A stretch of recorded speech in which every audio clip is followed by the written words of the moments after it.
Hey guys, welcome to another guest episode of Bomispirit. Today, the guest is Travis from Healing Vibrations Media. He is a sound healer, and I've been a fan of his for quite a while now, since I've been a YouTuber myself. But today, we're going to get into talking about sound healing, breath work, and anything fun that comes of that conversation. So let's go ahead and get right into it. You are a sound healer, or is that the title that you use for yourself in your kind of work, or would you use other words to explain what it is you do? You know, I would consider myself a sound healer, but artist is someone brought it up to me the other day and they're like, "What are you?" And I was like, "I'm a sound healer." But there's so many things that we are, and I think artist is probably the purest form of a definition of what I am.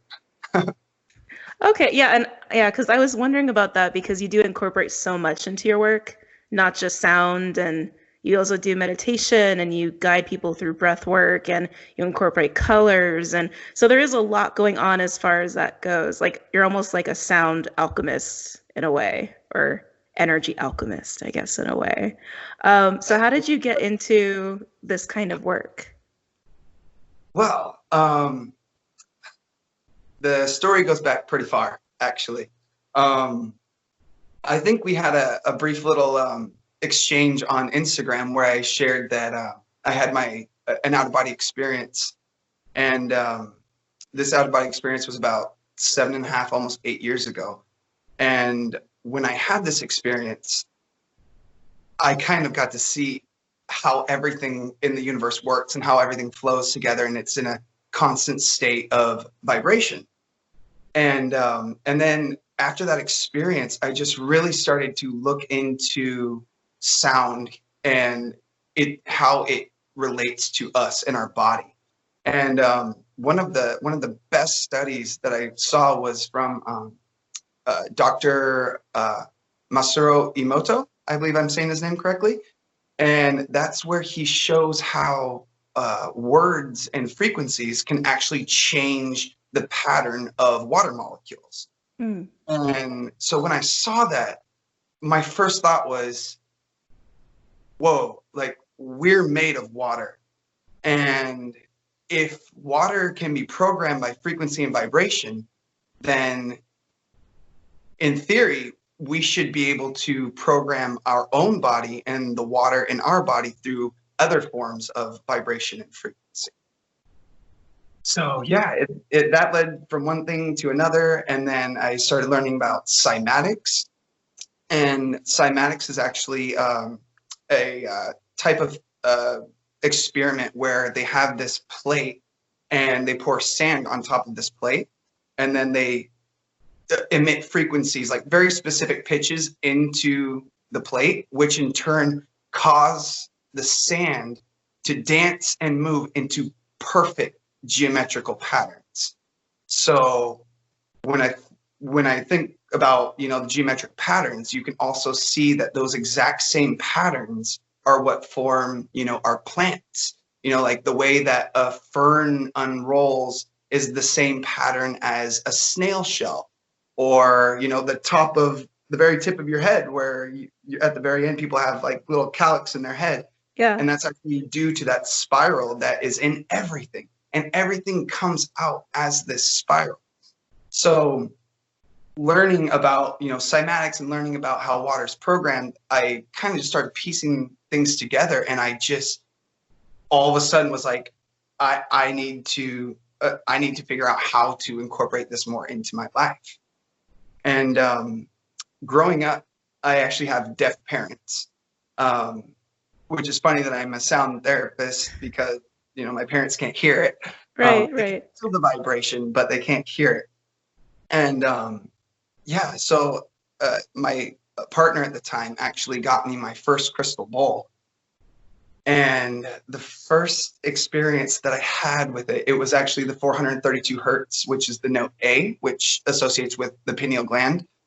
Um, and my first experience with it was so wild and so revealing that it just changed the entire course of my entire life. So I'm like, here we've got the pure frequencies coming from just the bowl, and I mean, growing up, I was never a musician, so I was like, I can't play the guitar or anything cool, but I can play the crystal bowls, and I can play. You play them really well, I have to say. Thank you. So with the hurts, that's actually something that I did want to ask you about because there is like a lot of misinformation out there, and I know that you've taken a lot of time to really to just go in depth into all the layers of what it is that you do. So as far as hurts are concerned with different chakras of the body, which hurts levels are accurately associated with the different chakra levels? So what we've discovered throughout this whole entire process is that there's nothing set in stone. You know, you'll find one source that says, oh, these frequencies are good for this. And then you find other frequencies that are good for this. And then lots of times you find sites completely contradicting themselves. So it boiled down to the level of the tone. So, you know, lower pitches naturally would resonate with the lower part of our body, whereas the higher frequencies and the higher pitches end up associating with the higher pitch, or the top of our body. And so there's no like specific pitch or frequencies that affect different areas. We truly believe that, you know, we are designed to heal ourselves, and what you truly believe is what is going to stimulate that healing. So, you know, lots of times, you know, how the placebo works, you know, someone could say, oh, you know, 325 hertz is for your throat. And then someone could listen to it and then have this experience in their throat. When in turn, like, that frequency probably has nothing to do with the throat. It just has everything to do with the belief and then allowing the frequency to just stimulate ourselves, because so many different frequencies can stimulate so many different things within us. Okay, that makes sense to me. That does make sense. Because I respond so well physically and energetically to your music, but I find it's very hard for me to resonate well with other frequencies I come across, like on YouTube and different platforms and avenues and whatnot. But then it works for other people, so I'm always like, well, what about it is working? So it's interesting too, because you're an artist, right? And I believe that a lot of what we create, even no matter what form it comes out in, it is from our consciousness, that it is from our higher self. So it's interesting too, because it's like maybe there's that component as well from the creator standpoint to those who are experiencing your art. Absolutely. And it's like what we're searching for and what we're open to is what allows the intention of the frequencies that were created to actually go through us. So like with the music that we make, there's so much intention in the content, and it's channeled. Like when I'm playing the bowls in my mind, I'm imagining what it's doing. And so I believe that with that intention, it goes into the music, which, you know, because one person can play, you know, the note A and it can have this effect, but then another person plays the note A and it has a different effect, you know? So each person that plays these instruments can stimulate completely different things, even though they're using the same frequencies and the same pitches. So everything that we do goes back to consciousness and what we are creating and the intention that we put into it, which in turn allows people to believe in the message and believe in the content, which enables them to experience the whatever it is that they do experience when they listen. Yeah, absolutely. And also kind of curious because I've spoken to other people who work with crystal bowls, and they tell me that often they actually hear the music and then they try to recreate it in the physical for other people. Do you ever hear frequencies or certain music when you're just kind of hanging out or meditating, or do things come to you in that way? Well, yes and no. Yes, as in when I do meditate, I do. So whenever we sit in silence, like when you're in a really quiet, silent room and you listen to what silence actually sounds like, you'll actually hear that there is no such thing as real silence. You'll actually hear like a buzz inside your mind. So it's like almost like you're hearing the frequency of the world. And so there are different types of meditations that you can do where you can hear different frequencies, and I try to duplicate those sounds that I hear. And so like I'll get these feelings while I'm listening, and then I'll try to channel it in through using the crystal bowls. Okay, okay. Yeah, I know what sound you're talking about. I love hearing that sound. It's very weird to me if I don't hear that sound. I feel like something's like off or something's wrong. Um, and with meditation, I get a lot of questions for so many different topics that I'm not really well versed in. So when it comes to meditation, I do meditate a lot, but I've never taught meditation. I've never guided anybody through meditation. And of course, the number one question, which I'm sure you get a lot, is from beginners of how do I meditate? So for the people who are listening, who are very, very new to the community, what advice would you have for people who want to start meditating? Yes. So the best way to start is to start small. So when I first started meditating, I literally had no idea what I was doing also. I was like, I don't know, would I just sit in silence or sit and listen to music? And, you know, your mind starts running, and it's hard to stay in that centered space when your mind continues to run like it does. So yeah, I very much encourage, you know, starting with just a simple 5 minutes. And the most important thing about meditation for me is to address what surfaces.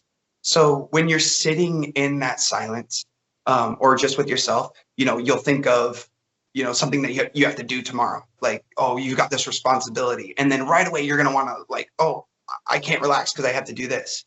And so what I would do, what I started with was the best form of meditation for me is letting go meditation.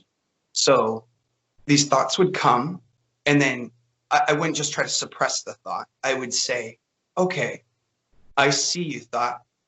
What can I do about you right now? And then in my mind, I had this internal conversation, and I say, oh, there's nothing I could do about it right now. So I let you go. And then as soon as you consciously tell that thought that you let it go, it will just go away. Or you could say, I'll deal with you when the time comes. You know, I know that you're important, and I know that I have to deal with you. But right now, I'm taking this moment for myself. And so starting with just going through what's going on in your mind and just doing like process of elimination, you in time it starts becoming easier and easier to not have these thoughts just bombard and overwhelm our mind. So just starting off very simple, very easy, and breathing, which we'll probably talk about in time, or we can jump into it now. It's up to you. Yeah, I figured that what breathing was probably going to be like coming right in after meditation, because it is for me anyway, it's such a big part of it. When I first was learning to meditate, breathing, just focusing on my breath was just helped me learn how to get to that state and what meditation actually was. And then it also helped me to become so aware of my body. And it really helped me to get into energy work from there. Just like, oh, that's how I literally shift. That's literally how I shift my energy within myself. It's just through my own breath. Yes.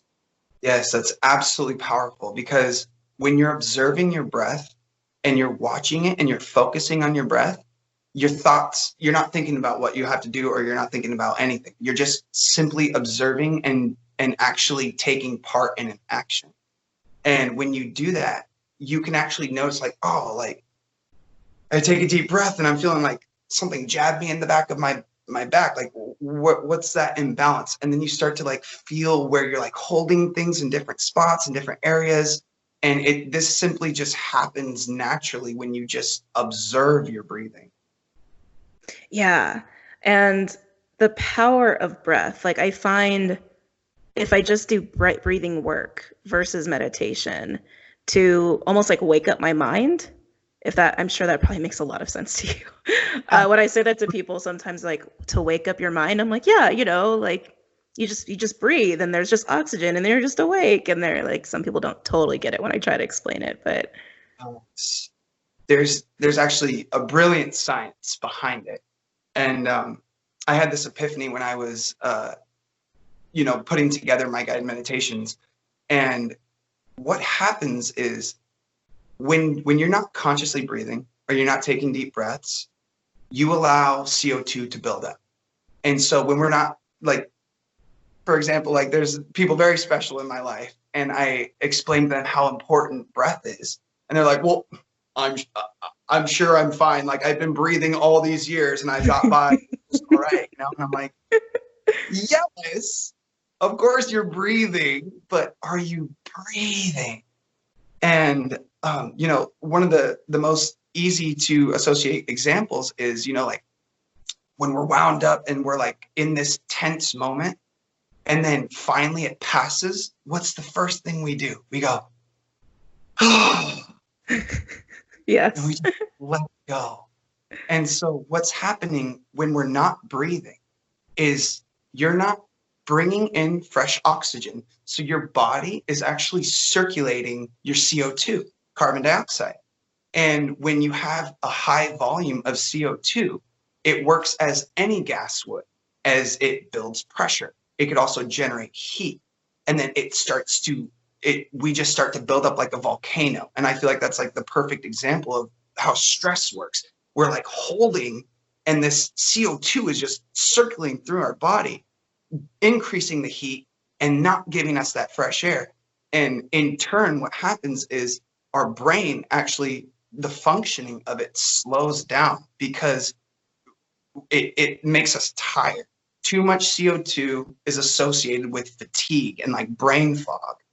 So the only way that you can get over that is by taking in oxygen, and a lot of it, and allowing your body to circulate this fresh oxygen and remove the CO2 and fill your mind with the life force, which is the oxygen. So the more breath that you take in, the more energy you're going to have, because you're removing the gas that is actually there to make you tired. I mean, it has its good properties as well, but too much of anything is too much. Right, exactly. It's supposed to have that natural ebb and flow to it. And I love that you bring the science into it because I'm such a nerd, to be honest, such a nerd deep down. So I love that you're actually talking about it that way. Because I've never heard anybody talk about it as far as like almost like a CO2 aggregate that needs to be released. Yeah. And that's, we haven't either. And that's like everything that we do, we don't like, of course we like, I acknowledge, you know, like spirit and all that stuff. But at the same time, what we really want our channel focused on is the real, true, pliable, you know, evidence and science behind everything, you know, like, so you're not just being like, oh, it's just some spiritual woo-woo stuff, you know, it's like, no, it's actually, there's real science behind all of this stuff. And I feel like a lot of, there's not much information out there about the concept of, you know, it being CO2 and it being oxygen, and actually using real life things that people can associate with to make sense of what's actually happening to us. Yeah, exactly. I think it is easy to, and I'm obviously talk about spirit a lot myself in the work that I do. But yeah, I'm a full believer in that as well. And so, I mean, I don't know if you watch too much of my channel, but sometimes I get carried away and then I get into the science behind it. And it's just, I feel like it's important to do that. So, can you explain to people what a proper breath is, or how to do a proper breath? Absolutely. So my go-to breath is just taking as deep of a breath in through your nose. And as you take it all in, to hold it for, you know, 3 to maybe 5 seconds. And when you take in all the oxygen, you hold it. And then usually what allows me to release is I'll start to feel my heartbeat. And then I'll try to remove as much of that heat as I possibly can. So there's so many different ways you can breathe, actually. But the most liberating for me, and the one that helps me really find that center and release the stress fast, is by taking the really deep breath in, holding it, holding the oxygen, and then just releasing with your mouth. Yeah. Have you, are you a fan of Wim Hof by any chance, or have you read up on the Iceman? Yeah. I know you guys can't see his face right now, but yeah, he has a big smile on his face. Yeah. Actually, so I do all sorts of breath magic when I'm by myself. And I there was a summer I spent doing cold plunges in Arctic water every single day.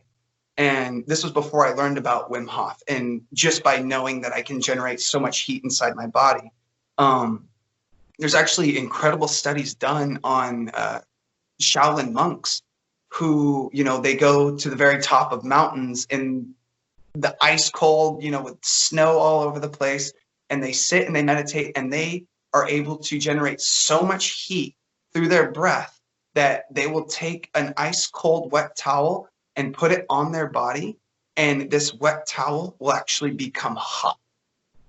So when I found out about Wim Hof, immediately, you know, that's usually how I see if someone's like pretty authentic and real is like being able to associate it with what I know myself. I mean, of course, like learning through people is great too. But like when I found out about him and I found out that he was teaching this breath work, I'm like, yes, like this is absolutely real. Like you can generate enough heat inside of your body to, you know, go sit in, you know, 0-degree water and not even feel an ounce of cold.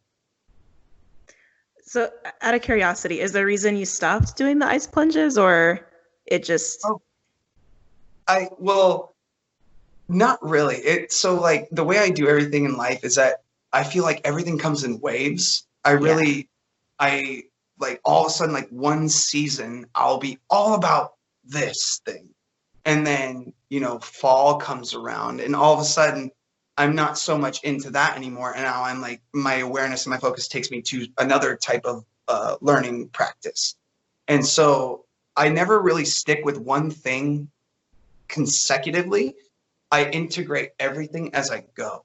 So I still do Wim Hof breathing, and I still do, you know, deep breath work outside in the cold weather, just so I can, you know, maintain the ability. But I haven't kept up with the my polar plunges as frequently as I used to. But it's still there. If I needed to, I could.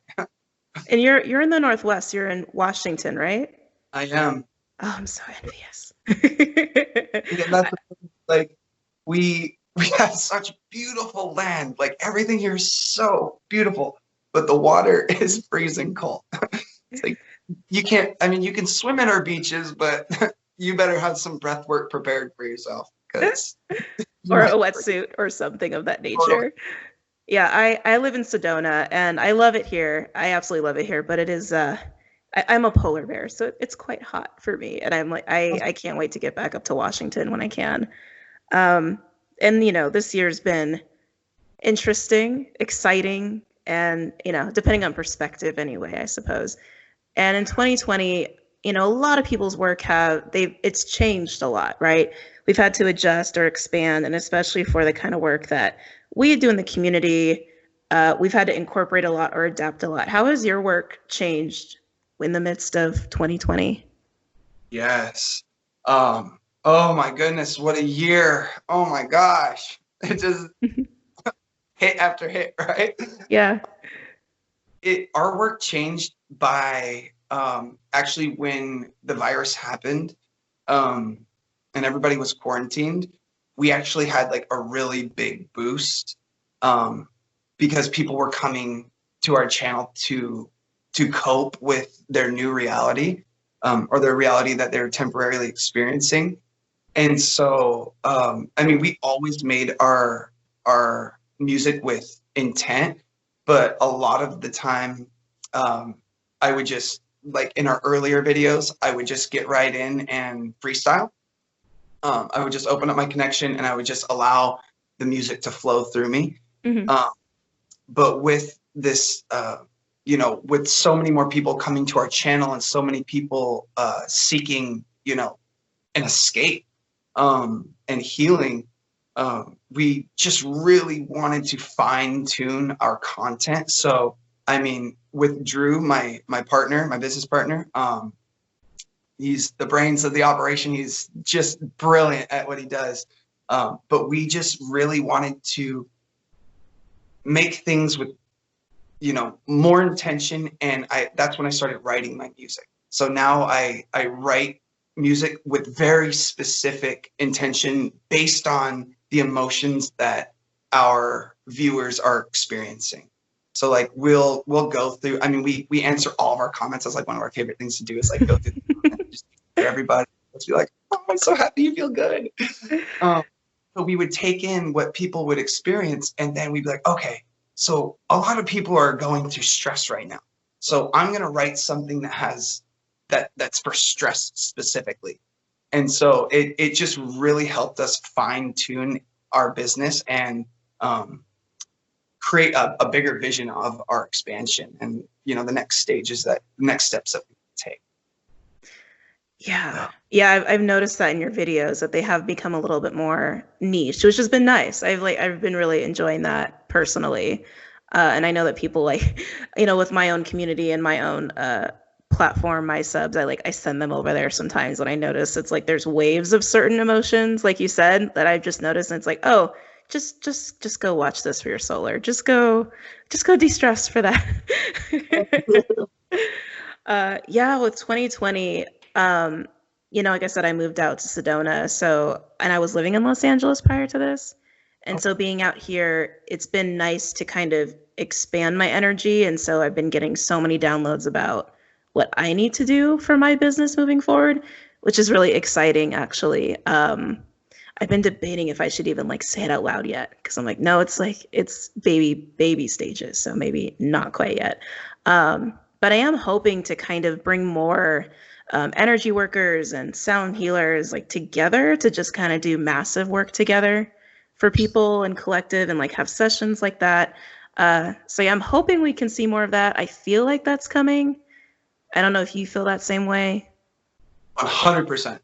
Like, it's funny that you say that, because just yesterday, Drew and I were talking about, you know, creating, you know, like a sound healers association, you know, like to really, you know, like we're collectively going through so much, and the more that we can put things into a group effort, you know, like energy flows where attention goes. And the more people with the same focus and the same desires, the more of us that come together and really channel through our hearts, that's, I mean, I feel like the miracles are just they're just gonna be rolling through with the intention of the collective combined.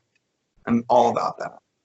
Yeah, I really, really feel that. Well, since you brought that up, one of the things I am supposed to do is kind of create commune centers, like communal places of different dwellings for different services, different kinds of healing. And the other night I was actually in a dome house, which was very cool. I've never been in one before. And I'm sitting in there with the acoustics, and I'm like, oh, yeah, sound healing. Yeah, this is perfect for this. Yeah, I was like, why aren't there sound bathings going on all the time here? Actually, I probably have people who don't know what that term means, sound bathing, if you don't mind defining it for them. Yes, absolutely. So, I mean, sound healing in general is a form of therapy that is there to stimulate the healing of our emotional as well as our physical emotions, our body. And to get a sound bath is it's the concept of being bathed in sound waves. So, you know, when you're laying in the room with the crystal bowls going, you're hearing those waves. And that's happening because there are actual waves that our eyes are unable to, you know, we can't pick up that some of, you know, all the light spectrum. So these waves, even though you can't see them, these waves are pulsing through the room, bouncing off of the walls, and merging together and soaking your body in the sound that you're hearing. And so if you're hearing it, that's actually due to the sound waves bombarding your body and moving through your body. So you're literally being bathed in waves of sound.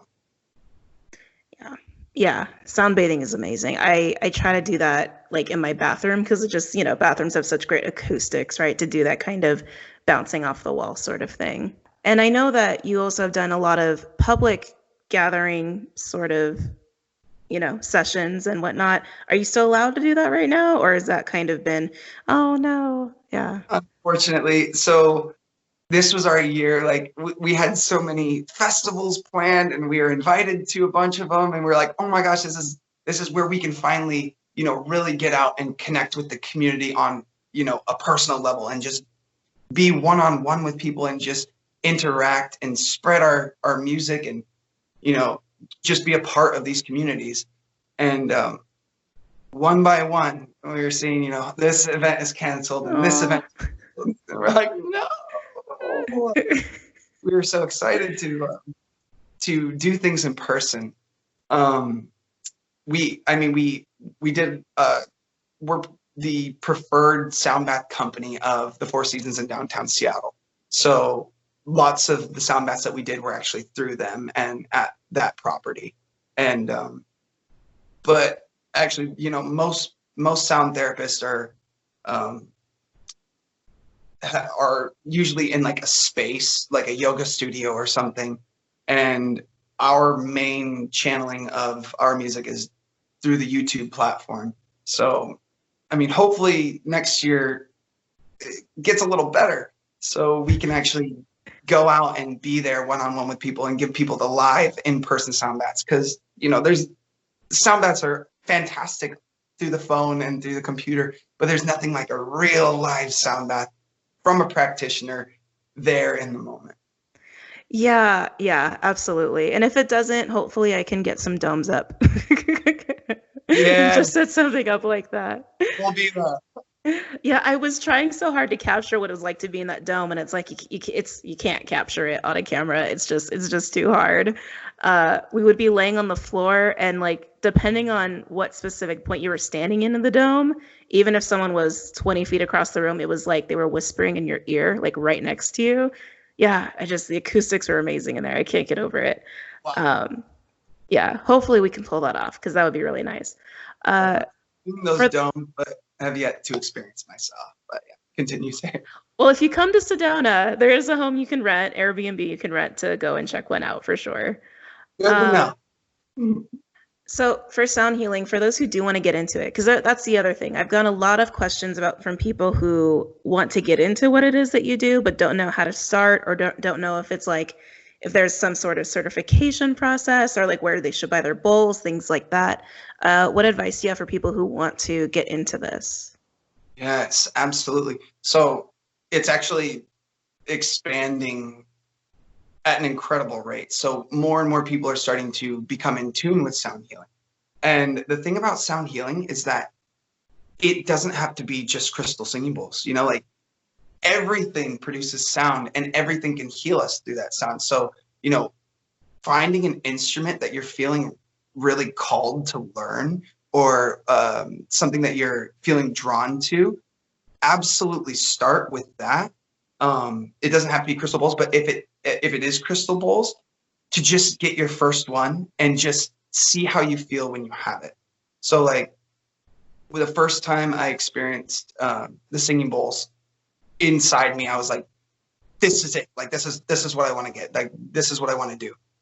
And then I found out about like tuning forks. And then when I experienced my first tuning fork, I was like, oh my gosh, I have to get the whole set. I have to get all the tuning forks. And then I found the chimes. I'm like, oh my gosh, I need the whole set. I need all the chimes. And so it starts with one instrument and then grows as your interest grows with, based on what you've learned and, just exploring the internet, exploring YouTube, and just, looking into all the different articles about sound healing. There are sound healing certifications. They can actually be kind of hard to find, but there are often sound healing programs in almost every state, and you can also get online certifications. So my advice to everyone is to just find the company and the site, if you want the certification, that resonates most with you. Like look into the reviews and just follow your intuition. Like that's the most important thing with my path, was I was just listening to what my heart was wanting. So yeah, I would have something that my heart would tell me, okay, you have to get this. You have to do it. You have to get this. This is the next instrument. You have to do this. You have to do this. And so it's just starting is the best way, and just getting something and then just allowing your curiosity to take you away and just guide you along your journey. Well, yeah, I think that's good advice. I think that's a good place to start for people. Yeah. So is there anything else you wanted to let people know, or anything about your work or yourself, or cool things you're trying to do? Yeah, actually. So one of the things I wanted to incorporate also was the science behind how the sound healing actually works on our brain and on our body. And as you know, like our brain, based on our level of stimulation and consciousness, uh, emits waves at different frequencies. So there's the delta, there's the theta, the alpha, the beta, and then I don't think we produce the gamma waves. That's a whole nother level. But alpha and beta waves are associated with, or beta specifically, is associated with high activity, like high stress. So when your mind is in the beta waves, you're taking in so much information at once that it can cause someone to become stressed out and overwhelmed. And the thing about the sound healing and the singing bowls is that they actually allow your brain waves to slow down. And when your brain waves slow down, that actually stops the thinking process as well. And it allows your body to heal itself naturally. So when you've completely quieted your mind and quieted your body just naturally goes into its repair mode, like it does when we sleep. Like that's why we sleep. Our body needs to repair itself. So with the sound healing, it's so good for stress because it really helps slow down your brain waves into the theta and alpha state, where you become more clear. You start to see things, with a lot of clarity, because you aren't so scatterbrained, because your waves aren't moving so fast. So that's one of the most important things about the sound healing, is that's how it's able to help you heal your bodies, because it helps you slow your brain down, slow your mind, and then in turn your body ends up healing from it. So out of curiosity, because you mentioned the alpha and the beta waves, so for delta and theta, what do those waves correlate to, or are those waves also affected by sound healing, similar to alpha and beta? Yes. So the delta waves are associated with REM sleep. So when you are totally conked out, your brain is at the slowest waves possible, because your body goes into autopilot while your soul does whatever it does. All that's another whole episode right there. And the theta waves are the early stages of sleep. So when you've already fallen asleep, you enter the theta state. But it can also be accessed in meditation. And the thing about the theta state is that allows you to access your subconscious mind. And that's what allows the reinforced programming and reprogramming of our beliefs. So when we can bring our mind to the theta state and really slow it down, we can actually reprogram how we think, and we can actually change patterns, and we can change things that aren't so healthy for us. Okay, I think that's really important. Because I've also get questions on hypnosis. I get all kinds of questions. It's kind of amazing the different questions I get in my email boxes and whatnot. I don't know. Are you familiar with hypnosis? Have you ever experienced that, or? Well, we just made a hypnosis sound bath. I have gone through hypnosis before, but it was, what I experienced was exactly what I do when I go through meditation, and it was just to really slow my brain down, and then to reaffirm like positive affirmations, which are so important, because when you think things, obviously those are waves of their own, but when you are also able to speak things out, you're actually creating the vibration with your throat. And one of the easiest ways to see and feel that is to just put your hand on your chest and just have your hand on your chest while you're talking. And you'll see how your whole body's vibrating as you're speaking. And so when you, go down to those theta states, which is similar to what they do in hypnosis, they slow your brain down and then they fill your mind with the new programming to try to get your subconscious mind to take in those new hints. So that's why when you get in those meditational states, to say, I am love, I am special, I am these things. And you say those things when you're in that lower state of mind, or not lower state of mind, but slower frequencies, you are so much more likely to believe in what you're saying. And then when you come out, it's going to be a part of you instead of, the crazy mind that's running constantly being like, doubt, doubt, doubt. Oh, I can't do this. I'm not worthy. I am unworthy of this. I can't do this. Oh, I can't. And all those things that come with a fast moving brain in the beta state. So yeah, hypnosis is so important because it can help you slow your brain down to reinforce new beliefs within your own consciousness. Okay, good. I'm glad you answered that. I'm glad you answered that hypnosis one.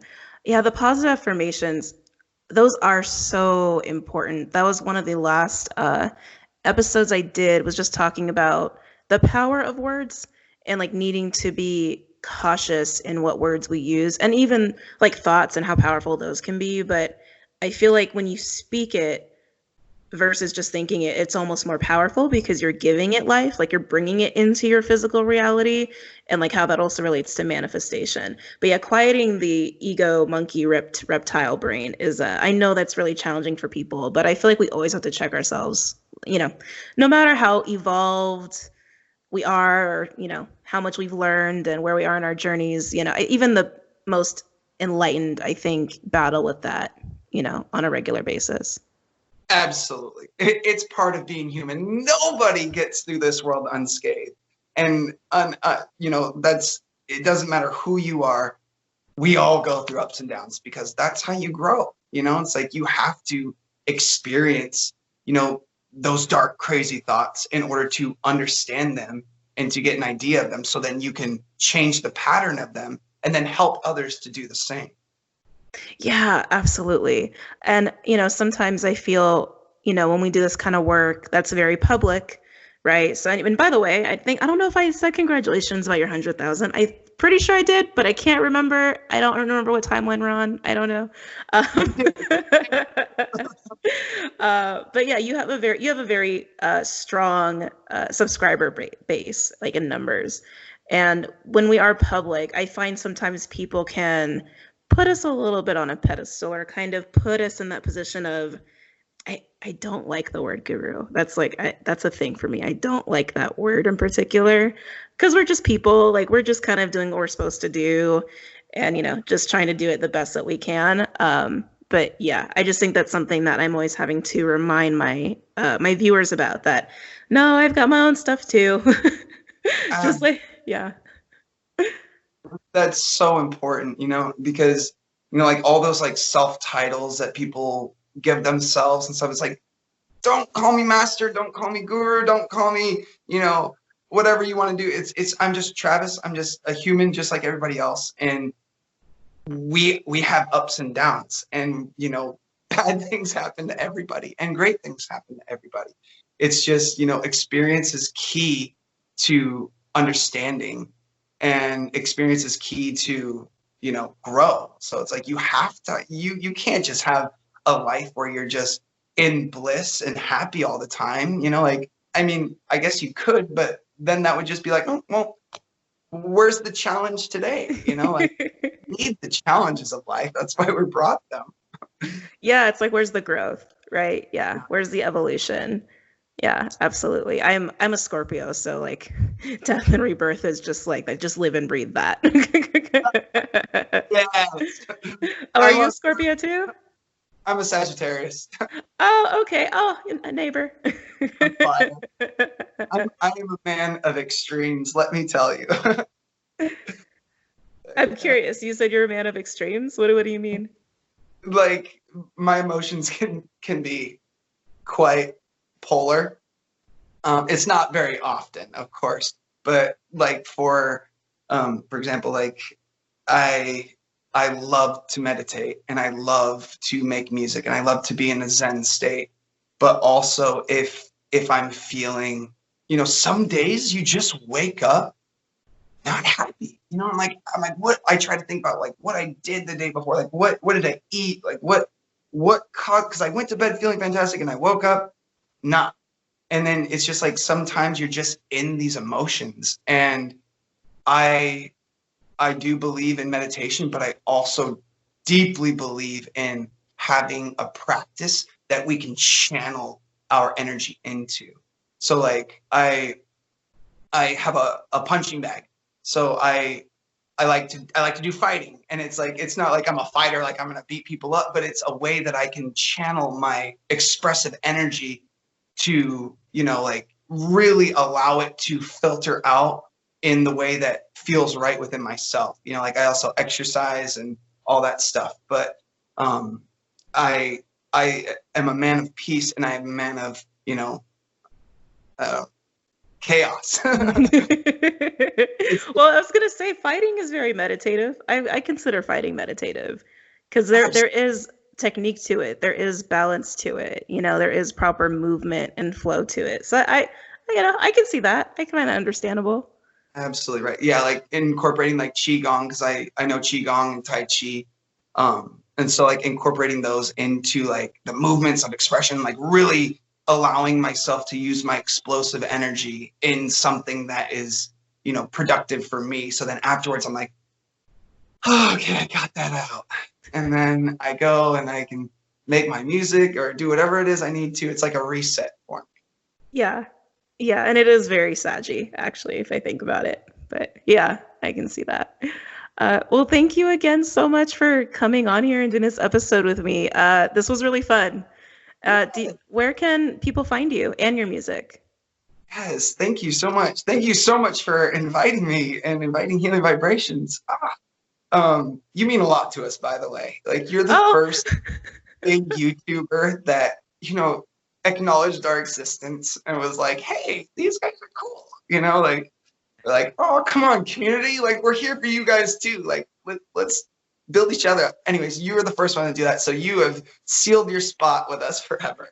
oh, Um, thank you. Yeah, when I see people that I like or resonate with or that I feel will help other people, I just I just put them out there if I can. So yeah, you're welcome.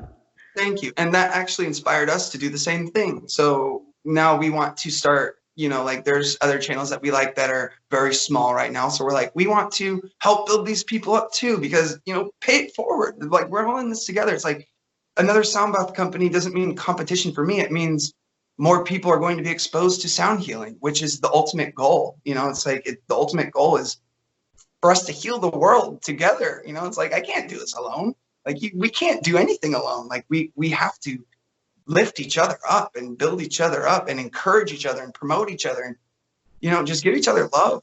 Drop that ego stuff of being like, oh, I'm this, like, oh, I've got 1 million subscribers, I'm so special. I wish I could see your face right now. Yeah. God, you just reminded me of a video I did yesterday for my Patreon live. I'll send it to you with what you were just talking about. It's like, oh, you probably should watch that, but remind me later. But yeah, so where can people find you and all of your content? Yes. So you can find our sound bath music. We make all sorts of different types of sound baths. We incorporate, like these things we call brain tingles that stimulate like goosebumps within your body with like shakers and stuff. But you can find all of our sound bath content on Healing Vibrations on YouTube. And we've actually recently started a second channel, which is called Guided Vibrations, because we make all of these sound baths and we put so much intention into these sound baths that if someone doesn't read the description, they're not going to know all of the intention behind it. And so we really wanted to create guided meditations on top of the sound baths that we made so that people can be guided through the process of what I thought of when I was making the sound bath. So now we have a guided meditation with that same sound bath. So on Healing Vibrations, you can just hear the sound bath. And then on guided vibrations, you can hear that same sound bath that was released, but with a guided meditation over it. And we also are on Instagram as Healing Vibrations Media. So you can find us at Healing Vibrations Media on Instagram.